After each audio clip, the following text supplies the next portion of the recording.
Continuamos en una jornada productiva y aquí en esta mañana de domingo con nuestro invitado, el licenciado Ángel Elías. Ángel, te hacía una pregunta antes de la pausa y que tiene que ver con lo que veníamos charlando, ¿no?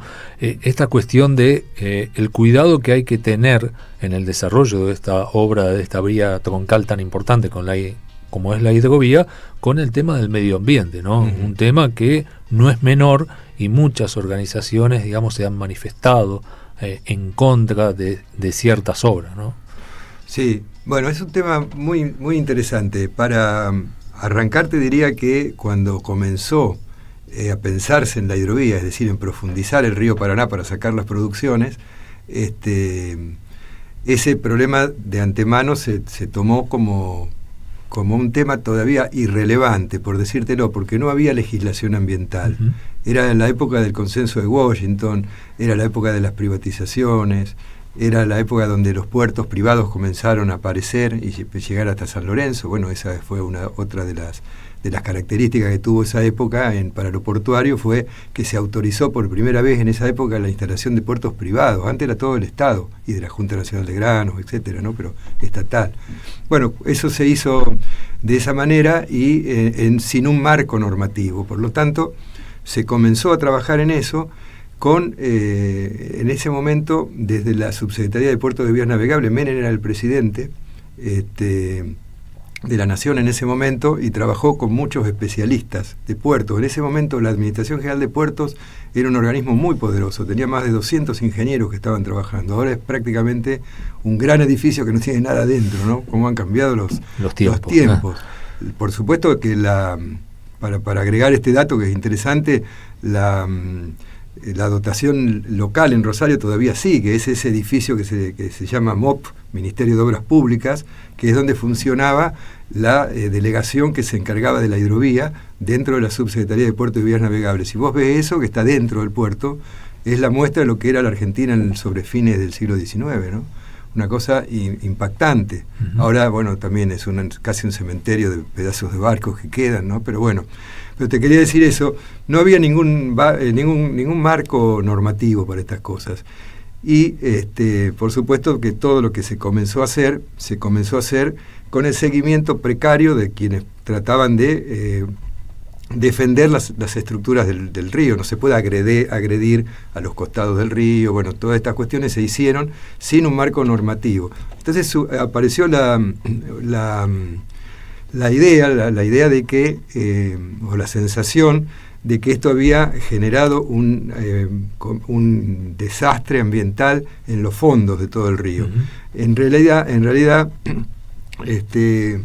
eso permitió ver en una discusión que el río, lo que se draga del río no es todo el ancho del río, sino que es la pequeña liñita que es el canal de navegación. Si uno mira desde arriba, eso no otorga ningún problema para el ambiente, pero sí se dio de parte de muchos detractores de que lo que había habido era falta de control, y realmente hubo una falta de control de parte de la empresa que dragó, que es Yandeñul, la que pretende llamar de nuevo ahora. Uh-huh. Pero esa falta de control nunca se vio en los papeles. Cuando se hurgó un poco más sobre estas cuestiones, el problema del dragado no había sido para nada un hecho muy dañino para el río, ni siquiera dañino para el río, porque aparecieron todas las pilas de expedientes que se hacían con una draga para ir viendo permanentemente, se va controlando la profundidad del río, y no hubo ningún caso de contaminación por residuos peligrosos, etcétera, en lo que sería el fondo del río. Y del otro lado, los dos costados que son los que no se dragan, ahí hay vida de peces, claro, piscicultura, pero lo que es el fondo, uh-huh, lo que es el fondo de donde se llega con el dragado, ahí no hay vida, por lo tanto no tiene ninguna importancia, ninguna relevancia lo que pueda ser el deterioro ambiental por el dragado. Pero sí aparecen otras cuestiones. En algunos casos hay que ser muy cuidadosos con los controles, y realmente a la Argentina le falta la ley de humedales, le faltan una serie de cuestiones para completar un marco normativo ambiental. Ahora lo que ocurre, bueno, es que aparentemente, no diría aparentemente, digamos, ha habido de dos lugares una crítica a la cuestión del dragado. Por un lado, yo diría desde algunos sectores de izquierda, que plantean la necesidad de que sea las dragas nacionales las que tienen que hacer esto. Respuesta a esto, por ahora, las dragas, lo que se podría hacer, y ojalá se pudiera hacer cuando se haga el contrato de concesión nuevo, es que se va a poder dragar, hasta, desde, digamos, el Río de la Plata hasta Confluencia, a la profundidad mayor, ¿no es cierto? Desde ahí, las dragas grandes que tiene, por ejemplo, la empresa Yandenur, o eventualmente las de los chinos, etcétera, no entran, no pueden ir ahí. Ahí lo que habría que hacer es poner en marcha un clúster que está funcionando y es muy interesante de seguirlo en lo productivo, de dragadoras privadas, de dragadoras que cuidan el ambiente, privadas nacionales, no estatales, sino de dueños argentinos que trabajan con dragas, en algunos casos que son extranjeras, pero ahí existe una cámara que trabaja justamente eso. Cámaras nacionales ¿qué podrían hacer ahora? En la parte que va desde Confluencia hasta donde termina, digamos, nuestro tramo, que es mucho menos profunda porque es solamente un tramo barcacero, ahí sí podrían ir ya siendo dragados las embarcaciones de las empresas argentinas.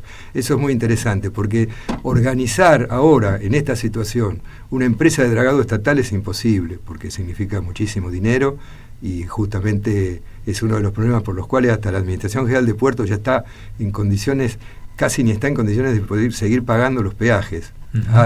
Pero no los peajes, sino los trabajos que realizan los que hacen el dragado. Así que bueno, planteaste el tema de la ley de humedales, ¿no? Sí. Es un tema muy conflictivo, porque hubo muchos proyectos que se presentaron sobre distintas alternativas de cómo llevar adelante una ley de humedales, pero también, por otro lado, un cierto lobby de sectores productivos de que no quieren que exista una ley de humedales, porque consideran que no es necesario. ¿Es necesaria? ¿No es necesario? Sí, esto para hacer una respuesta seria, te diría, yo la verdad que no tengo en detalle cuáles son los beneficios o los perjuicios que debería tener una ley. Los gobernadores de provincia no quieren ninguno hacerla. Por lo tanto, este es uno de los problemas que hay que resolver, porque si no arreglamos esta cuestión ambiental, no se va a poder hacer el contrato de concesión. Por otro lado, me parece que se evidenció mucho, no es quizás lo central que a vos te interese, pero sí, a mí me llamó mucho la atención, y creo que te puedo dar una idea. Apareció un lobby muy fuerte de una asociación de abogados ambientalistas que se presentaron en distintos lugares, no habiendo una legislación de lo que ya se hizo desde que inició la hidrovía hasta ahora. Han logrado mucha presencia. Cuando uno se pone a pensar, el lenguaje de los ambientalistas que integran esta organización es un lenguaje que desestima, por ejemplo, el offshore, desestima, por ejemplo, la salmonicultura en Tierra del Fuego, desestima y en algunos casos alentó movimientos muy, ¿cómo decirte?, movimientos bastante belicosos con respecto a la zonificación en Chubut. Recordarás seguramente que hasta incendiaron la Casa de Gobierno. Bueno, el lenguaje de que, digamos, me hago cargo de lo que digo, en Tierra del Fuego se perdió una enorme oportunidad por no tener salmonicultura, cuando en Chile la hacen y la llevan adelante. La búsqueda offshore de petróleo en Mar del Plata también fue otra de las cuestiones que retrasan, porque en realidad no hay un desastre ambiental con eso. De hecho, no lo hay en casi ningún país. Se hace con mucha responsabilidad eso. Y te diría que ¿quién financia esa organización? La financia una ONG que es de un país desarrollado, que está en Alemania, se llama Rosa de Luxemburgo, la organización que financia a lo que significaría la no utilización del ambiente como recurso productivo. Porque una cosa es cuidar el ambiente, que todo el mundo coincide en que quiere hacerlo, pero como recurso productivo se usa también si se controla. Es decir, no hay que tener solamente la idea de la mitigación, hay que tener la idea de que todas las demás cuestiones que puede tener la bioeconomía, la utilización de los seres, bueno, que seguramente estamos en una ciudad que está muy avanzada en estas cosas. Están en contra de eso. ¿Y qué es lo que hacen? Bueno, tienen una idea y hay desde el propio justicialismo, o te diría del kirchnerismo, hay un economista que se llama Claudio Scaletta, que ha hecho un estudio sobre lo que se llama la teoría del decrecimiento. Los países como Alemania, que terminaron con sus recursos, ahí sí lo hicieron una utilización prácticamente para dejar sin nada. Es decir, se terminó el recurso, cada uno de los recursos que hay, se lo fue terminando. Y ahora esto es lo que quieren, digamos, los países muy desarrollados en algunos casos, es que nosotros, que somos un país subdesarrollado, o que tengamos que desarrollarnos más, mejor dicho, quizás no sea la calificación exacta esa, pero que no utilicemos los recursos del ambiente. Y en eso se dio una situación muy interesante. Cuando aparecía un barco pirata diciendo que se llevaban las riquezas, yo creo que la mayoría de la población de la Argentina no coincide con eso.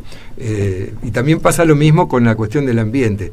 Lo del ambiente obviamente es una causa romántica, pero muy interesante también, porque ahora el ambiente sirve para generar riqueza. Fíjate lo que se está haciendo acá en Bioceres o en todas estas cuestiones. Hay que pensar en una economía productiva vinculada a los recursos. Hoy los recursos naturales son la materia prima de la nueva industria.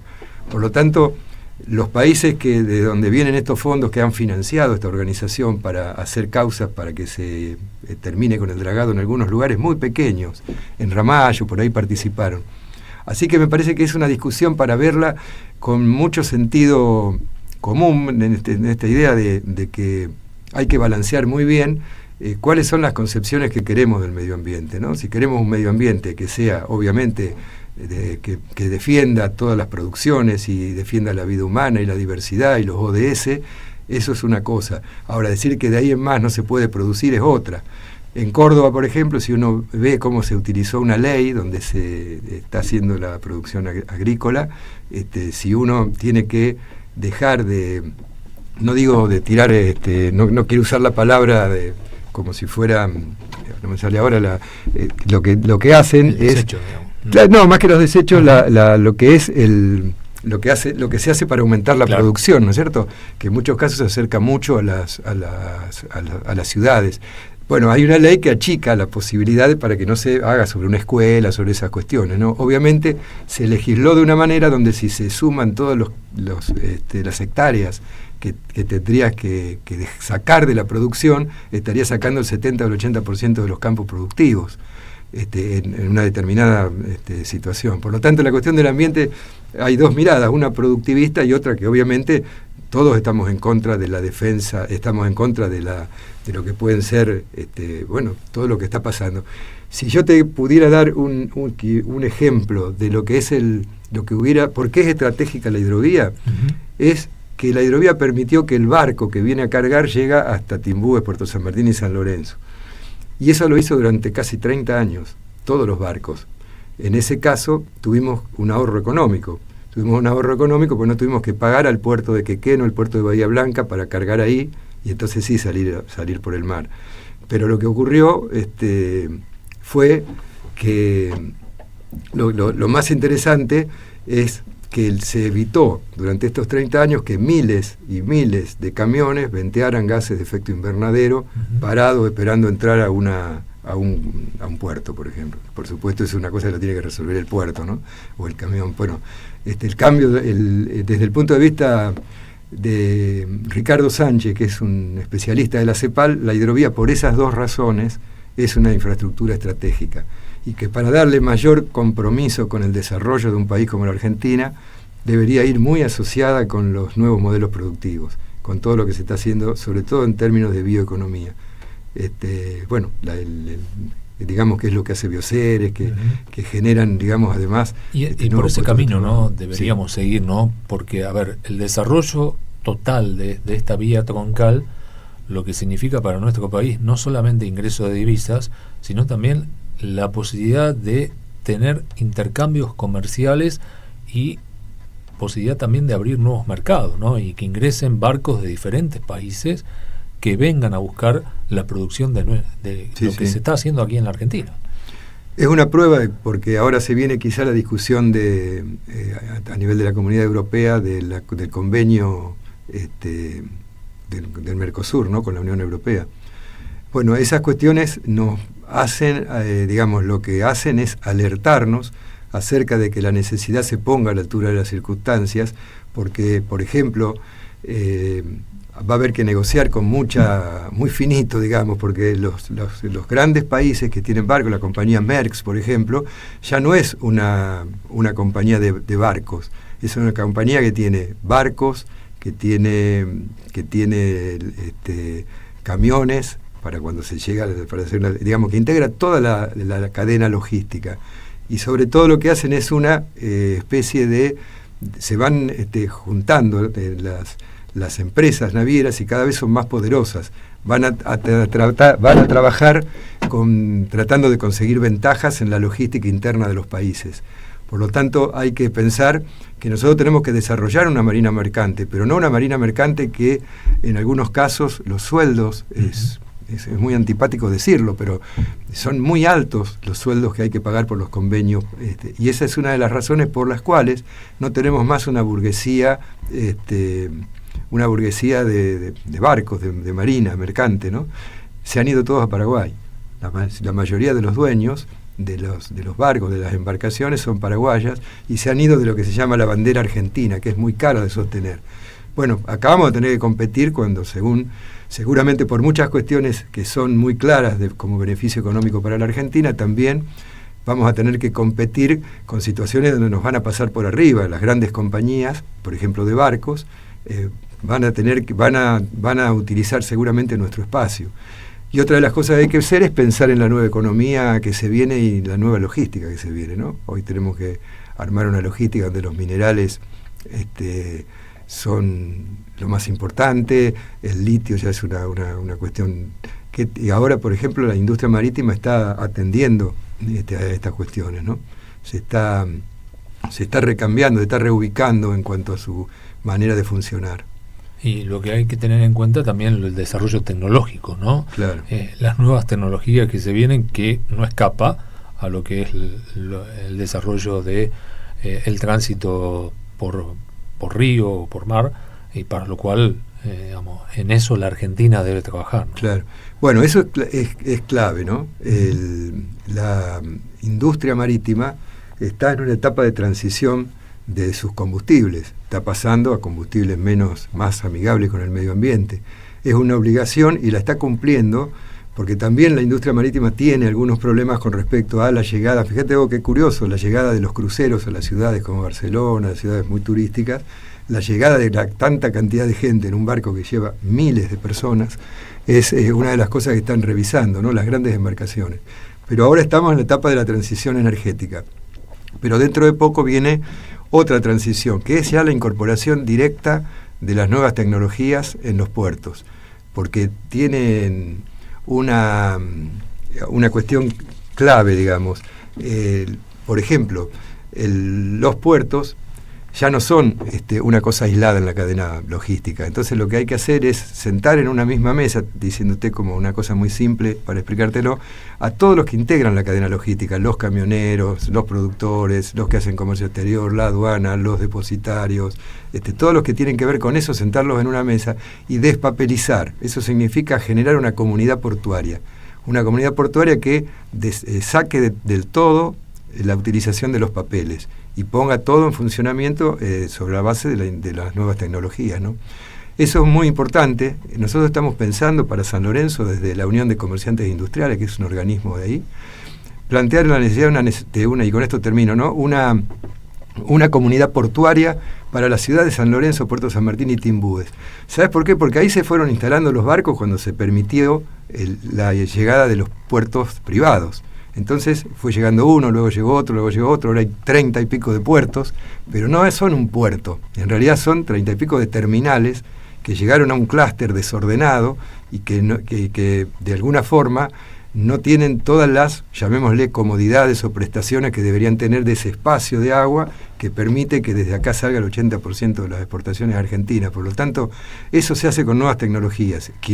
Puerto que no se tecnologice, digamos, que no avance en este sentido, se queda fuera de la competencia. Y nosotros estamos compitiendo, obviamente, ¿no? Por precio, por logística, etcétera. Ángel, ha sido un placer tenerlo en esta mañana de domingo. El licenciado Ángel Elías con nosotros en esta mañana de este domingo en una jornada productiva.